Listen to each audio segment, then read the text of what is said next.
We exist to have a social impact on the island, but we can't do our work unless we have a strong financial foundation and a consistently strong financial performance year over year. Hi, I'm Matt. And I am Anuj. And you're listening to the Just Good Business podcast. It's a show about amplifying the voices of social enterprises, the humans behind them, and the journey they are on.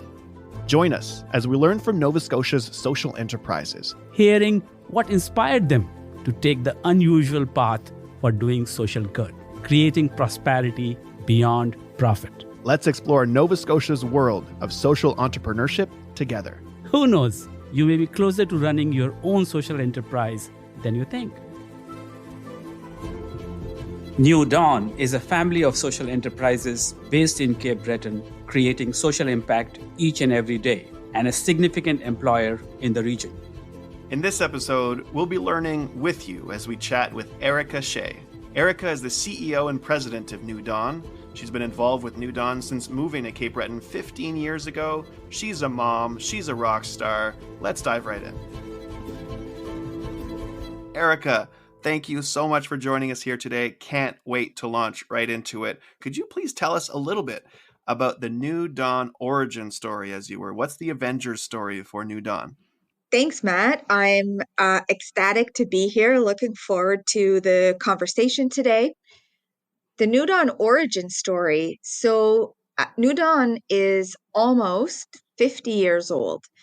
New Dawn was founded in 1976, and there were two simultaneous catalysts that led to the founding of New Dawn Enterprises. So the first was there was a real need for affordable housing, for rental housing of any kind in Cape Breton at the time.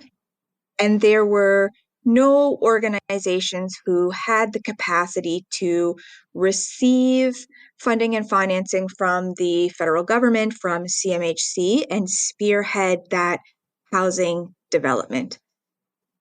At the very same time, New Dawn's founding is intimately connected to the economic history of the region. So Cape Breton, in terms of its economy, historically characterized by a dependency on coal and then steel. So quite industrial. Beginning in the 1970s, the end of coal and steel was in sight. And that led to the federal government, through a series of agencies which have today become a COA, but at the time we had DevCo and then ECBC, a series of federal agencies showing up in the community with a relatively large and powerful presence and their own ideas about what the future economy of the region was going to look like. And so there are lots of fascinating stories about ideas that failed and flopped and were, if nothing else, entertaining. But there was a growing group of Cape Bretoners who really felt like we needed to build spaces, capacity, and organizations that could amplify the voices of the people living here and allow them to articulate what they wanted their future to look like. They needed to specify the kind of economy, the kind of communities that they wanted if we were going to survive and thrive here.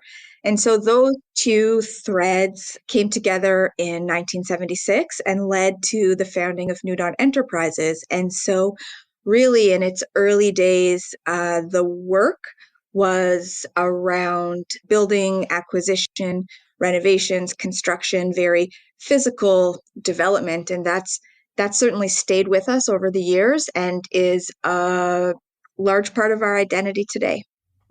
Tell us about New Dawn now. What is New Dawn today? So today, New Dawn owns and operates 21 incorporated companies. These 21 companies work across 8 divisions. So we have healthcare, food and food security, immigration, arts, residential real estate, commercial real estate, community engagement, local investment, and then services and residential care for adults with physical and intellectual disabilities. The mandate of New Dawn Enterprises is to help to create a more vibrant, self-reliant, and prosperous community. Vibrancy and self-reliance are certainly connected back to that economic history and the presence of the federal government that really eroded self-reliance for a generation plus. Collectively, each of those undertakings was born in response to a particular community need at a particular point in time that neither the private sector nor the public sector was stepping up to meet. And so New Dawn would, step into the provision of home care, step into the provision of meals to seniors, step into, as is the case with our origin story, the construction, ownership, and management of rental and affordable housing. And so a community's needs change substantially over time.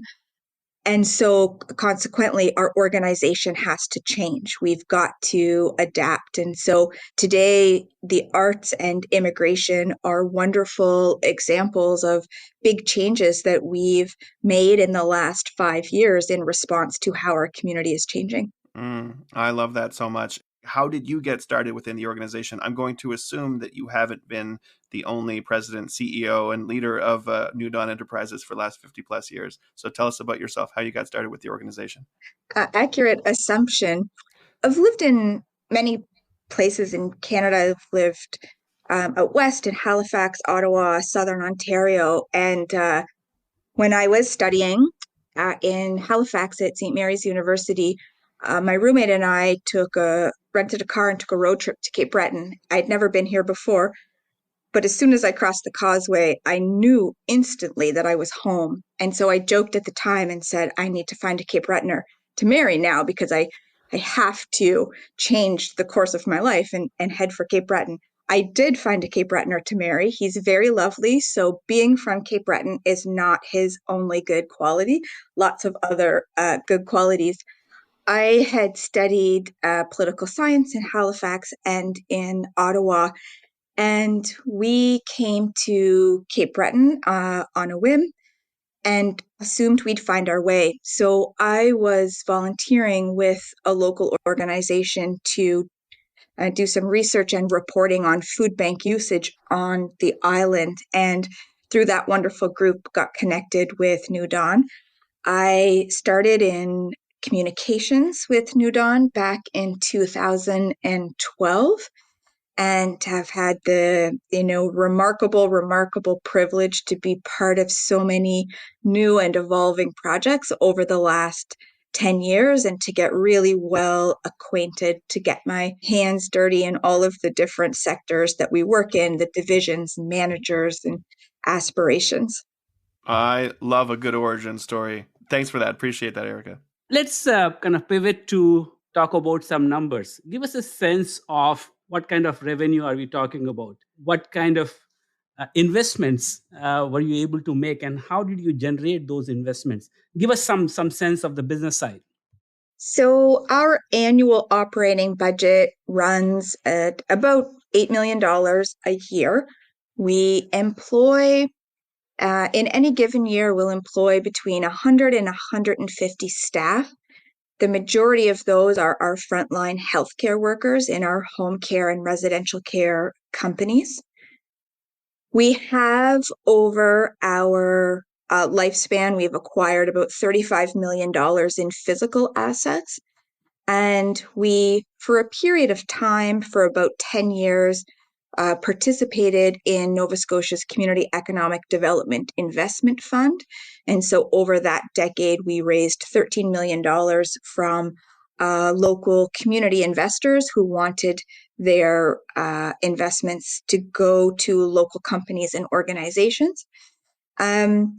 We have been certainly fortunate over the years to be able to set aside some of our earnings each year in a portfolio that helps to provide development capital in the early days of new projects that we're doing. And when we take on a big undertaking like the Eldewig Arts Center, we certainly look to donors, look to the private sector for some capital investment. We're quite comfortable and acquainted with the world of financing, mortgages, all of the mechanisms that are available to us. And now, of course, as a nonprofit enterprise, those paths aren't often as straightforward as they may be for for-profit enterprises, but we find our way. So follow up on that, Erika. How do you balance or combine the social impact and the financial return? Give us a sense of how do you balance between all these moving pieces? We exist to have a social impact on the island, but we can't do our work unless we have a strong financial foundation and a consistently strong financial performance year over year. We're fortunate in that our work spans multiple sectors. And so we're able to project surplus revenues for our home care company while accepting that the work we do in food security is never going to generate a profit, is likely not going to break even. And we do that work because it's important to the community. And so between our work in healthcare, our work in commercial real estate, our investment portfolio, we've just branched out recently into the world of immigration consulting to complement the provision of immigration settlement services that we do for free in the community. And so in any given year, we need to end the year in the black and have different pieces on the chessboard that we can move around to make that happen. And of course, each of those sectors, whether it's commercial real estate, home care, residential care, immigration, they're impacted by factors over which we don't have any control. They have their own trends and periods of prosperity and scarcity. And so we are taking all of that into consideration when we're budgeting for an upcoming year and the performance targets that we're setting for each of the companies. So, just on that, Erika, how do you measure your success? Do you have matrix where you have both financial and social impact indicators? Give us a sense of that. Again, where we work in different sectors with different populations, we need to have different methods and instruments of measurement to gauge our success and to gauge the degree to which the community is engaging with the services that we are providing. And so in the past 10 years, in addition to stepping into new areas of work, we've also had to step out of other areas of work. And it's as important to know what you're good at and what you want to do as what you're not good at and what is no longer needed. So we have a rigorous internal and external team of financial advisors and accountants who are providing continuous input on trends, opportunities, and weaknesses in each of our companies. And we have a phenomenal team of senior leaders in the organization who are incredibly attuned to needs in the community and the degree to which we are responding or failing to respond. Our board of directors, as a nonprofit organization, we draw our board of directors from the sectors that we work in, the sectors that we aspire to work in. We really, as an organization, need to have an incredibly diverse board of directors because they are also the litmus test, the feedback loop for whether we are, in fact, being responsive and of service at any point in time. As often we say in the sector, social enterprises is a journey, not a destination. We approach our work as if it's an ongoing conversation with the community. And so we need, as an organization, to be incredibly porous so that the conceptual walls, the borders between our organization and the community have to enable information to flow freely in and out. And so when we see our work as being in continuous conversation with the community, it does become really a part of the way we work, and it becomes an attribute that we seek out when we're filling positions in the company. And now, feel free. The answer could very much be no here, Erika. Have you ever experienced any business challenges at New Dawn?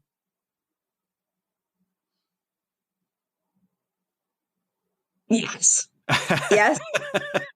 I think it's important to celebrate some of the failures and learnings that we've had through that. So if you'd be so kind as to shed some light on, one of your potential business challenges that you've had and what you've done to overcome it, if you have. So many to choose from, Matt. Where to begin?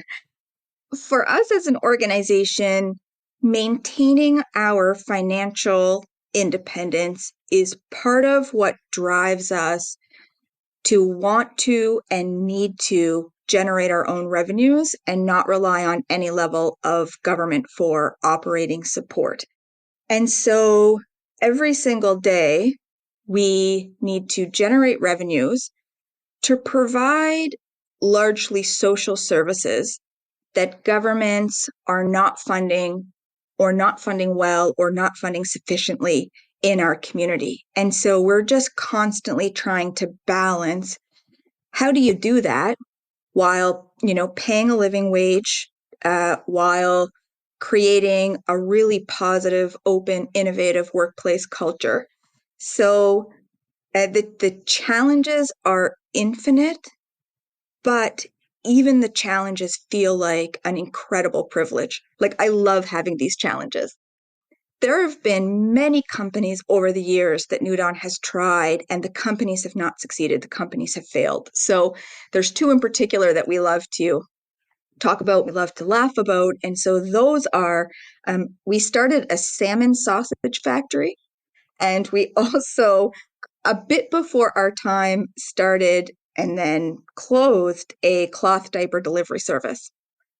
More recently, we made the decision to close our educational division. So for 20 years, we had operated a private career college because there was a lack of training, especially for skilled trades on the island. And so, thinking back here 30 years, 40 years, what was currently Cape Breton University was much smaller. What is currently the Nova Scotia Community College was much smaller. And so over the years, we've trained continuing care assistants, we've trained disability support workers, we've trained estheticians.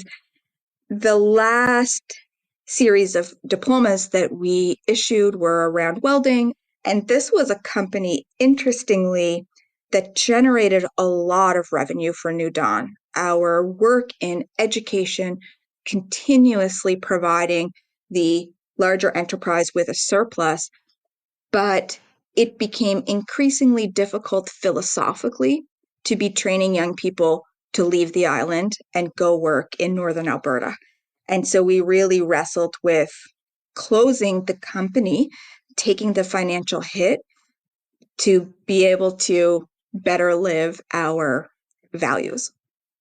That's so interesting. What are the steps involved in making that decision? Was it a board decision? Was there a convincing to do? Anytime you want to kind of lean into your values unashamedly in that situation, it's incredibly admirable. And also you want to make sure that it doesn't come back and bite you where it may hurt, right? Yeah.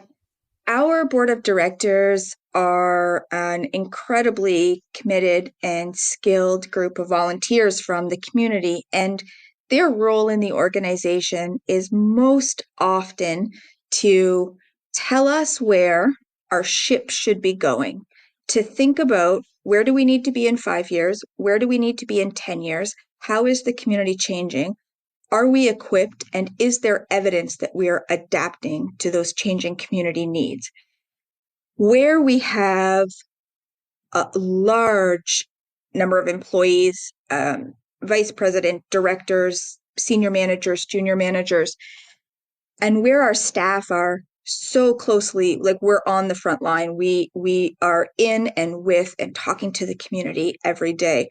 Most often, decisions like that will sort of come from the operations and go to the board of directors. So certainly in the case of the welding college, that was a decision and a conversation that happened over a period of 2 to 3 years.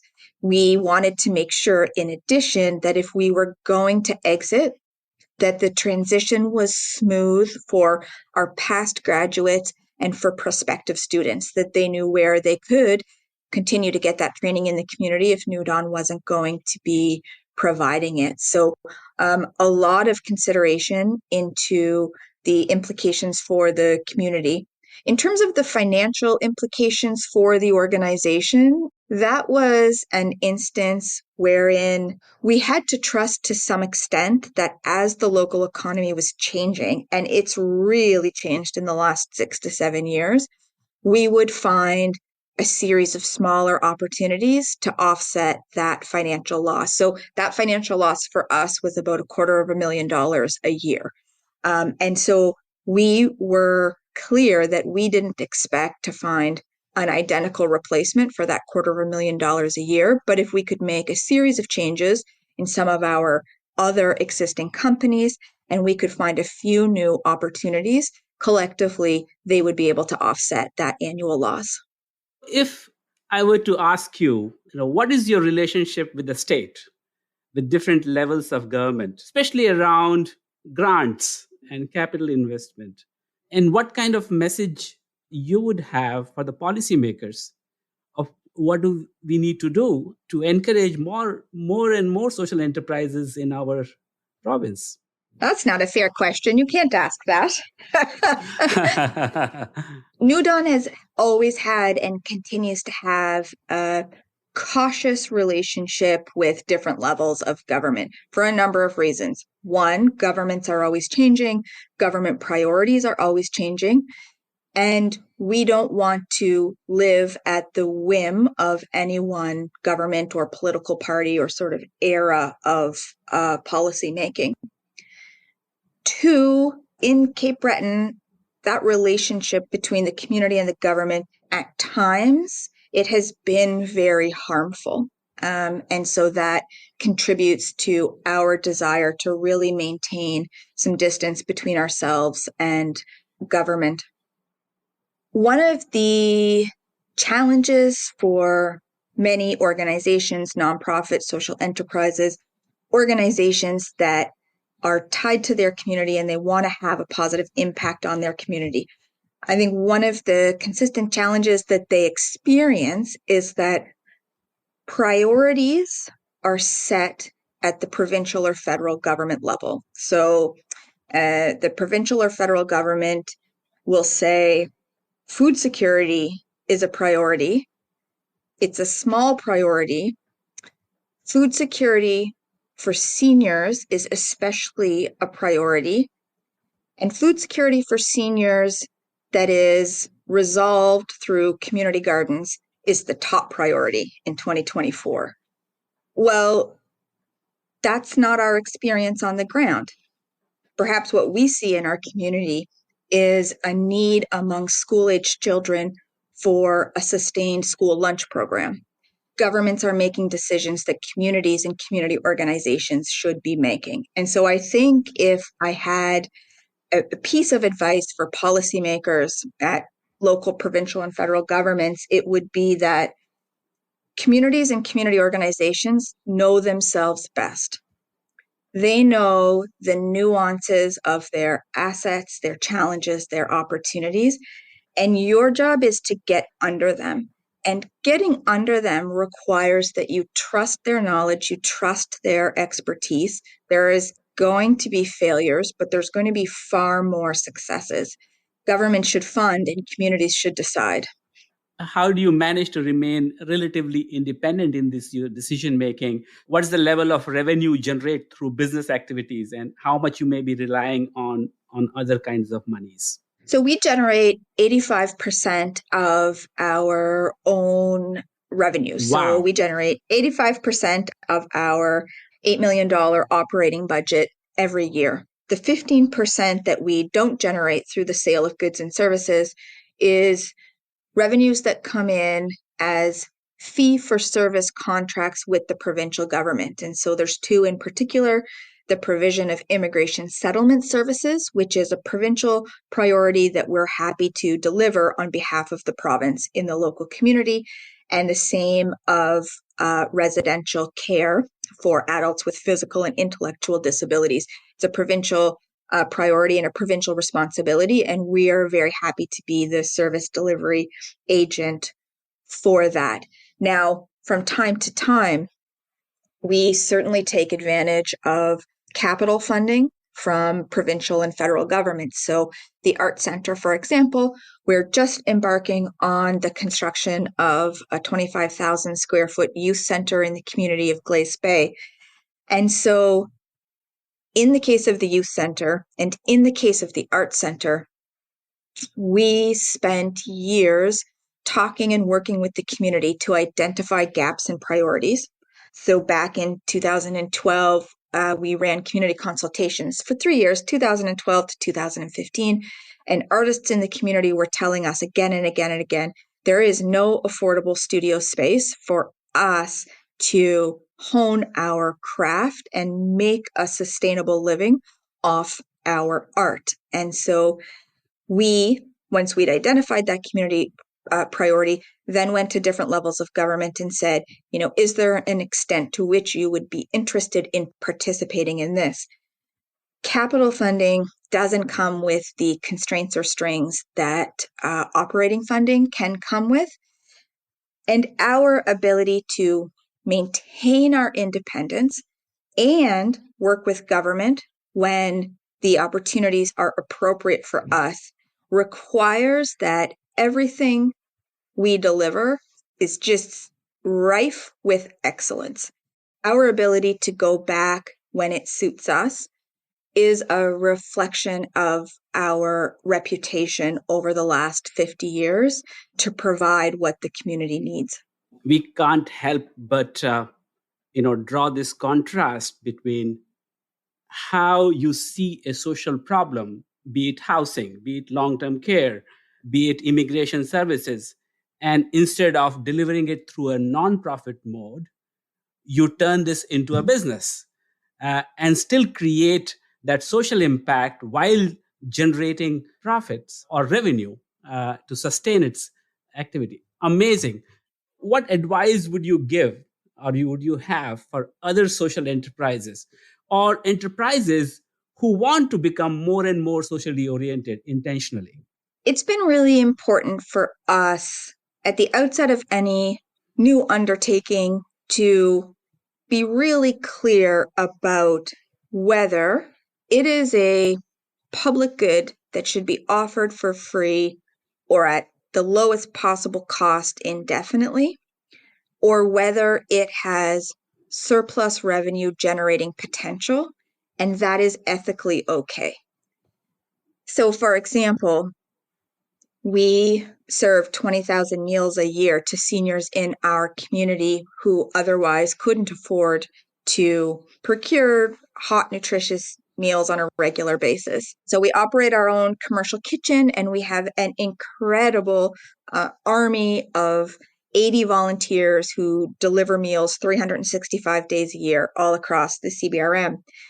It wouldn't be appropriate for a number of reasons for us to think that we need to get Meals on Wheels to a place where it's generating a profit. That would just represent a prolonged struggle for everybody involved, because it is not naturally amenable to generating a profit. And so we need to pair it with a company like home care, which in some cases is very appropriate as a privately procured good for people who have the means to pay for it. And we can use surplus revenues from that company to offset some of the losses in providing Meals on Wheels. And so I think my advice would be to think about whether the impact you want to have is amenable to being revenue generating or not. I think we have to be nuanced in our thinking about what should be transactional and what should be universally accessible. We are happy in the middle, using one to offset the other. It's a very tight rope to walk. Amazing. So, what are your hopes and dreams for New Dawn family? If you were to peak in the future, tell us one or two things that you really aspire to.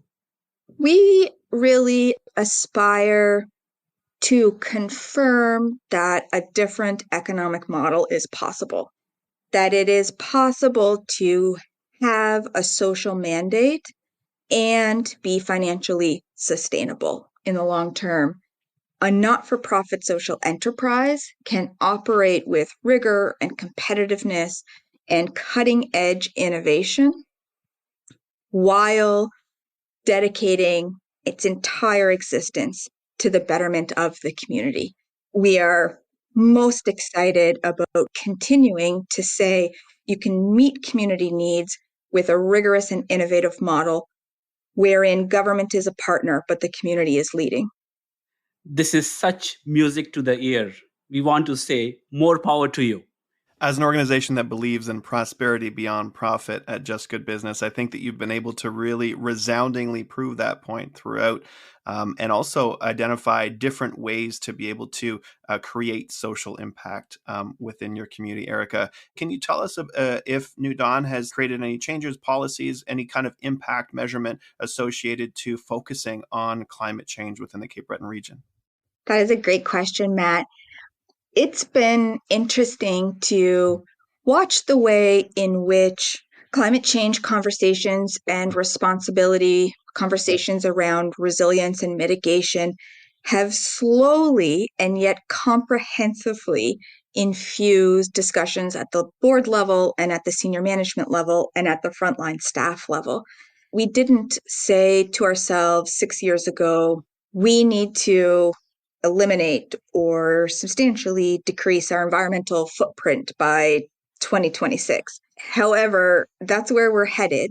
We had an incredible opportunity 5 years ago to partner with the Verschuren Center for Sustainability in Energy and the Environment and turn one of our properties, so 80 acres, 30 homes, 5 community buildings, into the first net zero community in Nova Scotia. So we're just at the tail end of installing a 700 kilowatt solar array, so 1,800 solar panels that will generate all of the energy that this community consumes. That led us to committing to net zero builds for all of our new construction. And so we've stepped in slowly, and it's been the most incredible education because I think at the outset, it felt daunting in that we had no in-house expertise. When you're standing outside looking in, it seems like the technologies are complicated and they change all the time. And so, when do you make your move? But taking one step in has been so encouraging and had a ripple effect across the rest of the organization. So now, while we've committed to having all of our new construction projects be net zero, and we've amassed the confidence to do that, we've now gone back and said, okay, step 2 is to look at all of our existing buildings and do the retrofits to get them to net zero. We find ourselves, it's like we woke up one day and we are in it. And it's riveting, and it's actually so much easier than we ever expected it would be to make this transition.